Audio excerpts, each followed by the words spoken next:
Shri Venkateswara gold తాకట్టులో ఉన్న మీ బంగారాన్ని విడిపించి కొనబడును.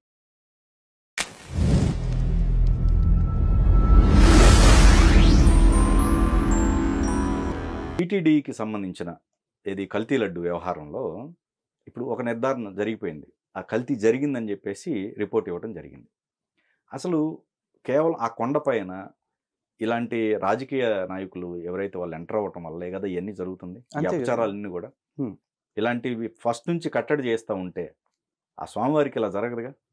సో మరి మీ హిందూ సంఘాలు ఏమంటున్నాయి? హిందూ సంఘాల తరఫున మా ఎజెండా చాలా క్లియర్గా ఉందండి.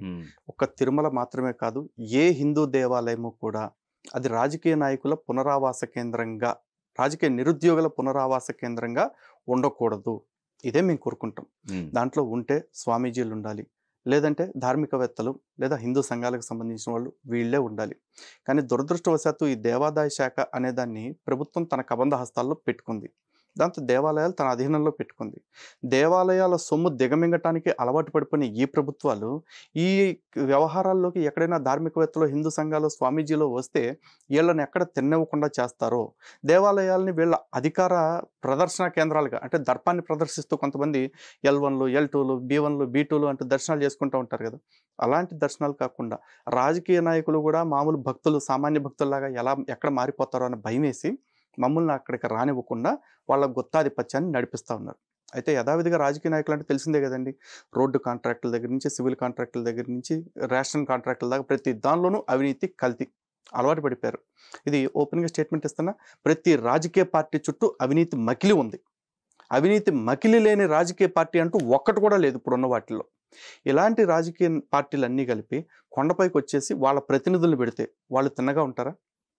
వాడు ఆ పదవి కోసం కొన్ని కోట్లు లేదా లక్షలు వాడు పైరువీల కోసం పార్టీలకు ఫండింగ్ ఇస్తున్నాడు.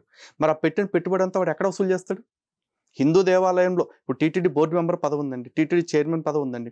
ఈ చైర్మన్ పదవో బోర్డు మెంబర్ పదవో కావాలంటే పుణ్యానికి వచ్చేస్తుందా? అయితే ఆడి పార్టీకి సేవ చేసినోడన్నా అవుతున్నాడు, లేకపోతే వాడి పార్టీకి డబ్బు ఇచ్చినోడన్నా అవుతున్నాడు. అలా డబ్బు ఇచ్చినోడు లేకపోతే 5 ఏళ్ళ పార్టీకి సేవ చేసినోడు మరి ఆ పెట్టుబడి వెనక్కి లాక్కోవటానికి ఏం చేస్తాడంటే, నిన్న మొన్న తిరుమలలో బయటపడింది చూసారా, లడ్డు, తిరుమల స్వామివారి లడ్డు అంటే ప్రపంచ ప్రఖ్యాతి. చివరికి ఆ లడ్డూకి టీటీడీ పేటెంట్ కూడా తీసుకుంది. అలాంటి పేటెంట్ తీసుకున్న లడ్డు, భక్తులందరూ ఎంతో పవిత్రంగా భావించే లడ్డు, తిరుపతి లడ్డు అంటే ప్రపంచానికే తలమాని కొనుక్కుంటారు. అలాంటి లడ్డూలో వాడే నెయ్యి, ఆ నెయ్యిని కూడా కల్తీ చేసేసి చివరికి దాంట్లో నేతిని, అసలు నెయ్యి అనేది లేకుండా కేవలం నెయ్యి ఫ్లేవర్ కలిపేసి palm oil palm kernels, palmolein, ester ఇవన్నీ కలిపేశారు. అంటే కంప్లీట్గా కెమికల్స్ చేసేసారు. ఇది నెయ్యి కాంట్రాక్ట్ ఎంత ఇచ్చారండి? 4 సంవత్సరాలు 2019 నుంచి 2024 వరకు సుబ్బారెడ్డి గారు చైర్మన్గా ఉన్న కాలంలో సప్లై చేసిన నెయ్యి విలువ ఎంత అంటే 240 కోట్లు. ఈ 240 కోట్ల రూపాయలు స్కామేగా మరి. కేవలం ఇక్కడ డబ్బే పోయిందా? నిజంగా ప్రజల ఆరోగ్యంతో ఆటలాడలేదా? ఈ రోజున అక్కడ తిరుమల స్వామివారి దయ వల్ల భక్తులు ఎవరికి ఏమీ కాలేదు. కానీ ఈ కల్తీ నెయ్యి వాడి వాళ్ళ ఆరోగ్యాలకి ఏదన్నా కష్టం వచ్చింటే సుబ్బారెడ్డి ఇస్తాడా, లేకపోతే జగన్మోహన్ రెడ్డి ఇస్తాడా, లేకపోతే వాళ్ళ పార్టీ సొమ్ము తీసిస్తారా? ఇవ్వరు కదా. ఇదే విషయాన్ని క్వశ్చన్ చేస్తుంటే ఇప్పటికీ కొంతమంది రాజకీయ పార్టీల బానిసత్వంలో మునిగిపోయిన బానిసలు వచ్చేసి, మరి ఆ గవర్నమెంట్ ఉన్నప్పుడు ఏం చేసావు, ఇప్పుడు ఈ గవర్నమెంట్ ఉన్నప్పుడు ఏం చేసావు అని. అరే తప్పు ఎవరు చేసినా తప్పే. ఇప్పుడు ఉన్నోడు దిగిపోయిన తర్వాత ఏళ్ళ తప్పులు చూపిస్తారా? ఏళ్ళ తప్పులు కూడా ఎత్తి చూపిస్తాం. మాకు క్షేత్రం బాగుండాలి, ధర్మం బాగుండాలి, పవిత్రంగా ఉండాలి ఆ క్షేత్రం అనేది. అది మా ప్రయారిటీ. అంతేగాని అక్కడ జగన్మోహన్ రెడ్డి ఉన్నాడా, పవన్ కళ్యాణ్ ఉన్నాడా, చంద్రబాబు నాయుడు ఉన్నాడా, ఎవరుంటే ఏంటండి? రాజకీయ నాయకులు వాళ్ళు వస్తారు, రేపు పోతారు. ప్రజాస్వామ్యం మనం ఉంది. ఏ రోజు ఎవరికి పీఠం శాశ్వతం కాదు, పదవి శాశ్వతం కాదు కదా. కానీ ధర్మం అనేది ఒకటి శాశ్వతం. కొన్ని వందల సంవత్సరాల నుంచి, వేల సంవత్సరాల నుంచి ఆలయం అక్కడే ఉంది. ఆలయ వ్యవస్థ కొనసాగుతూనే వస్తూ ఉంది.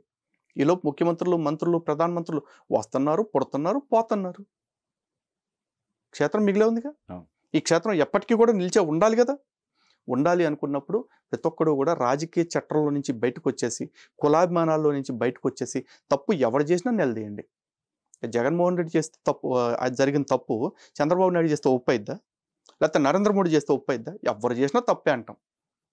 కాకపోతే ఆ తప్పుని ఎత్తి చూపించే విజిల్ బ్లోయర్ ఒకటి వచ్చేదాకా కొన్ని తప్పులు మన దాకా రావు. కారణం ఏంటంటే దేవాదాయ శాఖ కావచ్చు, టీటీడీ కావచ్చు, ఇవి రెండూ కూడా ఆర్టీఐ పరిధిలో లేవు. సమాచార హక్కు చట్టం ప్రకారం లోపల ఏం జరుగుతుందో నాకు చెప్పు అని నేను అడిగితే సమాచారం ఇచ్చే దిక్కు లేదు. మరి అది ఎవరికి తెలుస్తుంది? రాజకీయ నాయకులకి తెలుస్తుంది.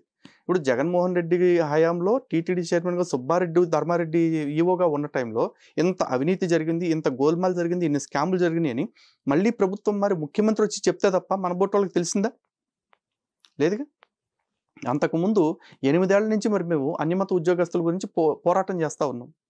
అన్యమత ఉద్యోగస్తులు దాదాపు 2500 మంది ఉన్నారు అని మేము ఇన్ఫర్మేషన్ ఇస్తే ఎంతమంది ఉద్యోగాలు పీకారు? చంద్రబాబు నాయుడు తీయలేదు ఫస్ట్ టైం సీఎంగా ఉన్నప్పుడు. జగన్మోహన్ రెడ్డి వచ్చిన తర్వాత జగన్మోహన్ రెడ్డి అంత వీరుడైనప్పుడు తీసేయాల్సిందిగా మరి. లేదు. మరి జగన్మోహన్ రెడ్డి దిగిపోయిన తర్వాత చంద్రబాబు నాయుడు గారు వెంటనే తీసేయాలిగా. ఇప్పుడు దాకా గట్టిగా ఒక 50-60 మందినే తీశారు. వాళ్ళేనా అన్యమత ఉద్యోగస్తులు ఉంది? రాజకీయ నాయకులకి చిత్తశుద్ధి ఉండాలి.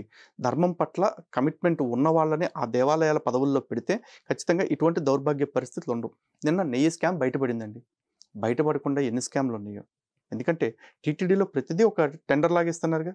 గార్డెనింగ్ టెండరు, గార్డెన్స్కి నెక్స్ట్ ఎలక్ట్రీషియన్ వర్క్ టెండర్సే, పారిశుద్ధ్యం టెండరే, తల వెంట్రుకలు టెండర్లే, జీడిపప్పు టెండరు, బియ్యం టెండరు, పంచదార టెండరు, నూనె టెండరు, ఇవన్నీ టెండర్లే. ఎన్నిట్లో ఎంత సొమ్ముకి టెండర్ పెడుతున్నారు స్వామివారిది? స్వామివారి డబ్బు ఈ విధంగా దోచుకుపోతా ఉంటే భక్తులుగా మనం కనీసం అడగమా? ఇప్పుడు అక్కడ బంగారు బల్లి మీకు గుర్తుందిగా, అక్కడ కంచి. చూడండి. అవునండి, రీసెంట్గా బయటపడింది. ఇప్పుడు ఇక్కడ అసలు నగల విషయంలో మరి స్వామివారి దగ్గర మరి శ్రీకృష్ణదేవరాయల వారు ఇచ్చిన నగలు లేకపోతే ఇతర రాజులు వచ్చినప్పుడల్లా మణుగులు బంగారం ఇచ్చారు. మరి ఆ బంగారం అంతా ఏమైంది, ఎలా ఉంది, దాని స్టేటస్ ఏంటి? ఇప్పుడు వచ్చిన ప్రభుత్వాలన్నీ కూడా గతంలో జగన్మోహన్ రెడ్డి గారి ప్రభుత్వం ఏముంది, ఈ బంగారం మొత్తం తీసుకెళ్లి ప్రైవేట్ బ్యాంక్స్ లో పెడతాం, ఇంట్రెస్ట్ ఎక్కువ వస్తుంది అని ట్రై చేశారు. దానికి భక్తులందరూ అడ్డం తిరిగేపాటికి దాన్ని ఆపారు. తర్వాత టీటీడీ తరఫున చిన్న ఆస్తులు ఏవైతే ఉంటాయో, అంటే ఎకరం, అరెకరం, పావు ఎకరం ఇట్లాంటి భూములు, ఇవన్నీ కూడా నిరర్ధక ఆస్తుల కింద వాటిని లిక్విడేట్ చేసేసి ఆ డబ్బుని డిపాజిట్స్లో పెడతామని చెప్పేసి అన్నారు. అది నిరర్ధక ఆస్తులు ఏంటి? అర్థం లేని ఆస్తి అంటూ ప్రపంచంలో ఒకటి ఉంటుందండి? అంత అర్థం లేని ఆస్తి అనుకున్నప్పుడు ఆ దాత ఇచ్చేటప్పుడే మేము మెయింటైన్ చేయలేమంటారు చిన్న ఆస్తులు, దాన్ని అమ్మేసి దాని డబ్బు రూపంలో ఇవ్వండి, ఫిక్స్డ్లో వేస్తామని చెప్పాలి. కానీ దాత మీకు డబ్బులు ఇవ్వకుండా స్థలం ఎందుకు ఇచ్చాడు, లేదా భవనం ఎందుకు ఇచ్చాడు? మీరు దాన్ని ఏదో ఒక ధర్మ కార్యక్రమానికి సద్వినియోగం చేస్తారని ఇచ్చాడు. దాన్ని అర్థం పర్థం లేని ఆస్తి అంటే ఏంటి అసలు? మళ్ళీ ఇప్పుడు చంద్రబాబు నాయుడు గారు నిన్న గవర్నమెంట్ వచ్చిన తర్వాత వాళ్ళు ఒక జీవో ఇచ్చారు. దేవాలయాల ఆస్తులు, అర్బన్లో ఉండే భూములు ఏవైతే ఉంటాయో వ్యవసాయేతర భూములు, ఆ భూములన్నింటినీ కూడా దీర్ఘకాలిక ప్రాతిపదికన లీజులకు ఇస్తామని చెప్పేసి అన్నారు. ఎందుకు ఇవ్వాలి? మా ఆలయాల భూములు మా కింద ఉంచండి, మా ఆలయానికి ఏదైతే భూమి ఉందో దాన్ని సెక్యూర్ చేయండి. ఎందుకంటే 2 రోజుల క్రితం కూడా వక్ఫ్ బోర్డు మీటింగ్ దేనికి వెళ్ళి చంద్రబాబు నాయుడు గారు వక్ఫ్ బోర్డు ఆస్తులకి ఎటువంటి ఆపద రాకుండా మేము పరిరక్షిస్తాం అని చెప్పి అన్నారు. మరి అటువంటి హామీ మా భూములకి ఎందుకు ఇవ్వట్లా? ఎందుకు హిందువులు అంతా తీసుకట్టి ఎందుకు అయిపోయారు? చంద్రబాబు నాయుడు గారు, లేకపోతే పవన్ కళ్యాణ్ గారు, నరేంద్ర మోడీ గారు మేము కూటమిగా ఉన్నాం కాబట్టి ఏం చేసినా హిందువులు నోరు మూసుకుని పడతారు, హిందువులు ఎట్లా అయినా సరే మనం తొక్కొచ్చాలని అనుకుంటున్నారేమో. జగన్మోహన్ రెడ్డి అనే ఒక క్రైస్తవుడిని దింపడానికి మిమ్మల్ని ఎక్కించాను తప్ప మీరు లేకపోతే దిక్కులేదని కాదు. మీకు బుద్ధి చెప్పాల్సిన సందర్భం నిజంగా వస్తే మళ్ళీ ఆ గొర్రెను ఎక్కించాల్సి వస్తే గొర్రెను ఎక్కిస్తాము, లేకపోతే ఇంకో గాడిదని మళ్ళీ పదవులోకి ఎక్కించడానికి ట్రై చేస్తాం.